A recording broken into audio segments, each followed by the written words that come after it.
Overall 99% അതായത് 25,000 കിലോമീറ്ററോളം ഞാൻ വണ്ടിയുടെ ഫ്രണ്ട് ടയർ സിയറ്റിൻ്റെ ടയർ ഓടിച്ച് തീർത്തിട്ടാട്ടോ ചേഞ്ചിന് വേണ്ടി വന്നിരിക്കുന്നത്. അതായത് ബാക്ക് ടയർ ഞാൻ റീസെൻ്റ്ലി മാറിയത് ട്രൈലാറിലോട്ടാണ് മാറിയത്. അതായത് 14,000 കിലോമീറ്റർ എൻ്റെ സിയറ്റ് ടയർ എനിക്ക് ലഭിച്ചിട്ടായിരുന്നു. ഇപ്പോൾ നേരെ ട്രൈലാറിലോട്ട് മാറിയത് ഭയങ്കരമായിട്ടുള്ള കോൺഫിഡൻസും കാര്യങ്ങളാണ്, ബ്രേക്കിങ് കാര്യങ്ങളെല്ലാം പക്ക രീതിയിലാണ് ഇതിൽ കിട്ടിയിരിക്കുന്നത്. അതുകൊണ്ട് തന്നെ ഞാൻ ജസ്റ്റ് ഫ്രണ്ടിലും അതേപോലെ ട്രൈലാറിൽ തന്നെ സ്വിച്ച് ചെയ്തിട്ടുണ്ട്. അതായത് നമ്മൾ സോഫ്റ്റ് കോമ്പോണൻറ്റും അതേപോലെ ഓഫ് റോഡും ഓൺ റോഡും നല്ല രീതിയിൽ പെർഫോമൻസ് തരുന്ന ഒരു ടയറിലോട്ട് സ്വിച്ച് ചെയ്തിരിക്കുക.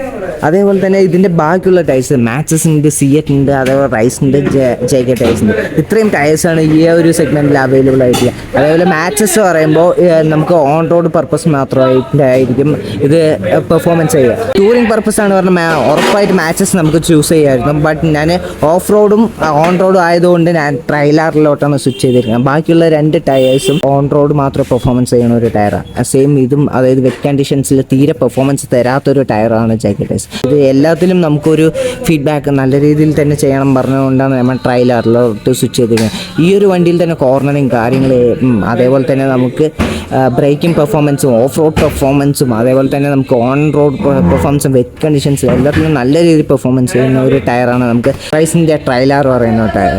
പിന്നെ മാക്സ് എക്സ്പ്ലോറർ പറഞ്ഞ ടയറും അടിപൊളിയാട്ടോ. അതായത് 2,900 സംതിങ് ആണ് വരുന്നത്, ഇതിന് 3,500 രൂപയാണ് വരുന്നത്. ഇപ്പം ഞാൻ ചേഞ്ച് ചെയ്തിരിക്കുന്നത് പാലക്കാട് ബിസ്മി ടയേഴ്സ് എന്നാട്ടോ.